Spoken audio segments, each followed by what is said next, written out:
Complex unit में एक नया टॉपिक डिस्कस करेंगे, complementary and non complementary electron transfer reaction. ठीक है, तो देखो इलेक्ट्रॉन क्या करता है, लॉस करेगा, इलेक्ट्रॉन यहाँ से यहाँ ट्रांसफ़र करेगा। इसने अगर सपोज करो जो एस एन है, एस एन पर तो ऑलरेडी 2 प्लस चार्ज है, अगर इसने 2 इलेक्ट्रॉन और लॉस कर दिए तो इस पर प्लस चार्ज 4 हो जाएगा। देखो 4 हो गया। ठीक है, अब जो टी एल है, जो थैलियम है, टी इसमें 3 पॉजिटिव चार्ज है, मतलब कि इसे 2-3 इलेक्ट्रॉन पहले से लॉस कर रखे हैं। ठीक है, जैसे ही एस एन ने 2 इलेक्ट्रॉन इसको दिए, ट्रांसफ़र किए, तो इसका जो प्लस चार्ज है ना वो घट जाएगा।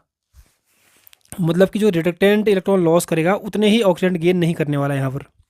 तो इस टाइप की जो रिएक्शन होती है उसको बोलते हैं हम लोग non complementary electron transfer reaction. तो ये एग्जांपल दे रखा है, ये ऑक्सीडेंट है, ये रिडक्टेंट है। ठीक है, अब देखो जो ये थैलियम है ये +3 से +1 में चेंज हुआ। इसका मतलब क्या कि इसने 2 इलेक्ट्रॉन एक्सेप्ट किए। जब इसने 2 इलेक्ट्रॉन एक्सेप्ट करेगा ये, तभी तो इसकी प्लस जो ऑक्सीडेशन स्टेट है +2 घट जाएगी, इसकी 2 घट गई है। ठीक है, तो यहाँ पर इसका मतलब कि 2 इलेक्ट्रॉन इसने गेन किए हैं रिडक्टेंट से। ठीक है, पर यहाँ पर एक बार देखते हैं, तो यहाँ पर देखो एफ पर एफ पर क्या है, +2 चार्ज है, और यहाँ वाले एफ पर +3 चार्ज है। इसका मतलब क्या, इसने एक ही इलेक्ट्रॉन तो त्याग दिया, इसने एक ही इलेक्ट्रॉन लॉस किया होगा, तभी तो +3 में आया +2 से।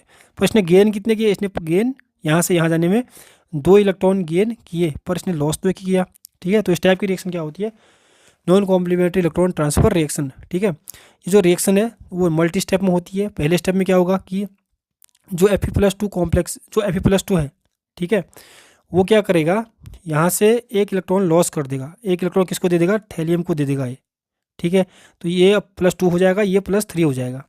ठीक है, फिर नेक्स्ट स्टेप, ये स्टेप होता है स्लो। नेक्स्ट स्टेप में क्या होगा कि जो ये बन गया पहले स्टेप में थैलियम, वो क्या होगा, दूसरे Fe+2 से रिएक्शन करेगा। फिर उस केस में क्या होगा, फिर से क्या होगा, यहाँ पे से Fe+2 एक इलेक्ट्रॉन को फिर से